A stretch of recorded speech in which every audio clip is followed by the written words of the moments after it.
নমস্কার, কেমন আছেন সবাই? আমি আবার একটি নতুন ভিডিও নিয়ে আপনাদের কাছে চলে এলাম।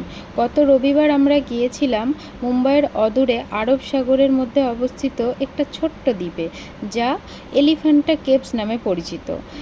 এটি আমরা যাওয়ার জন্য মুম্বাইয়ের জনপ্রিয় স্থান গেটওয়ে অফ ইন্ডিয়ার কাছ থেকে ফেরি বা বোটের মাধ্যমে আপনারা যেতে পারবেন। আমরা ফেরি ধরে গিয়েছিলাম, যেটি যেতে সময় লাগে 1 ঘন্টা।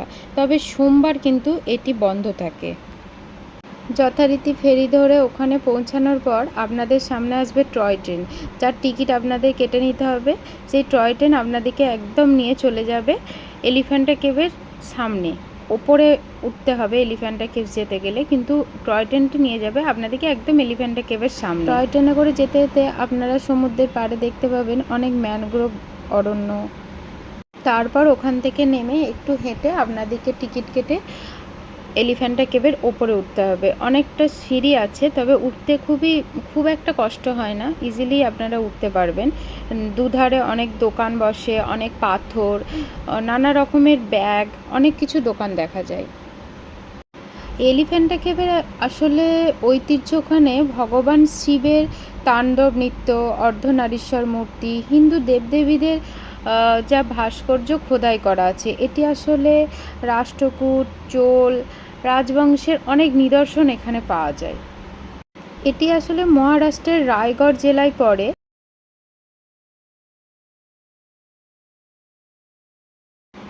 পর্তুগিজরা যখন এখানে এসেছিল, একটি হাতির পাথরের মূর্তি দেখতে পেয়েছিল। সেখান থেকে লোকমুখে শোনা যায় তারা এই দ্বীপটির নাম রেখেছিল এলিফ্যান্টা। এটি আসলে UNESCO world heritage site, but ভেতরটা খুবই সুন্দর। এখানের যে পাথরের ওপর ভগবান শিবের মূর্তি খোদাই করা আছে, খুবই সুন্দর দেখতে লাগে। কোথাও ভগবান শিবের পাথরের মূর্তি, কোথাও শিবের অর্ধনারীশ্বর মূর্তি, কোথাও শিবের তাণ্ডব মূর্তি, খুব সুন্দর। এই গুহাটিতে মোট 6টি দরজা আছে, তবে আপনারা 5টি পর্যন্ত দরজা যেতে পারেন।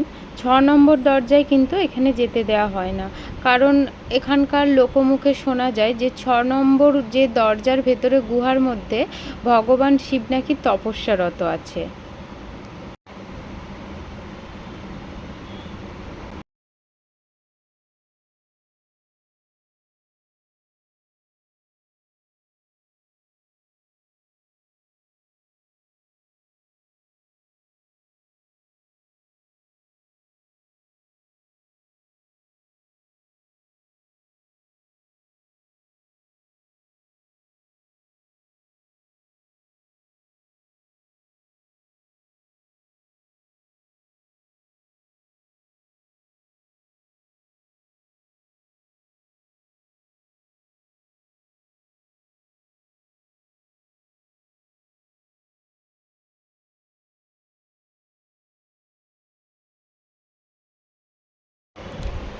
এই যে খোদাই করা মূর্তিটি, এটি যেমন মাতা পার্বতীর একটি নিদর্শন, সুন্দরভাবে দেখানো হয়েছে।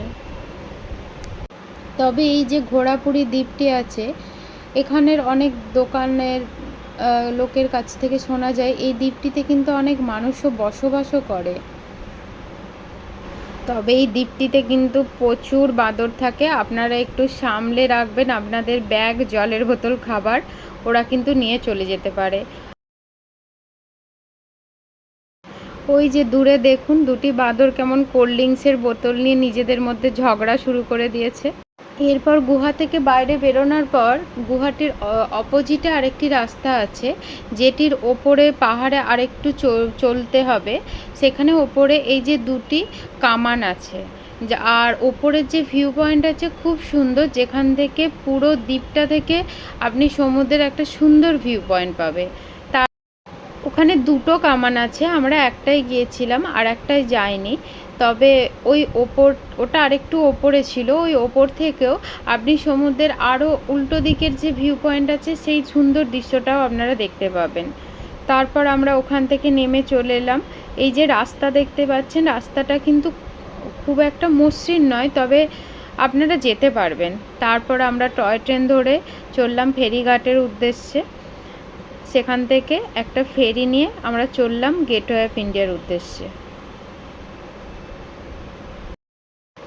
চারিদিকে অনেক পণ্যবাহী জাহাজ দাঁড়িয়ে ছিল, খুব সুন্দর লাগছিল দেখতে। আর সমুদ্রের ভিউটা তো আরও সুন্দর লাগছিল বিকালের দিকে, পড়ন্ত বিকালে সমুদ্রে সূর্যের যে আভাটা পড়ছিল তাতে আরও সুন্দর লাগছিল দেখতে ভিউটা।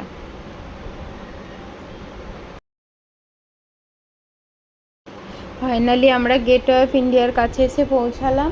সামনে দেখা যাচ্ছে তাজ হোটেল, আর এই সাইডে ছিল গেটওয়ে অফ ইন্ডিয়া। খুব সুন্দর আজকের ভিউটা লাগলো, ঘোরাটাও আমাদের খুব ভালো লেগেছে।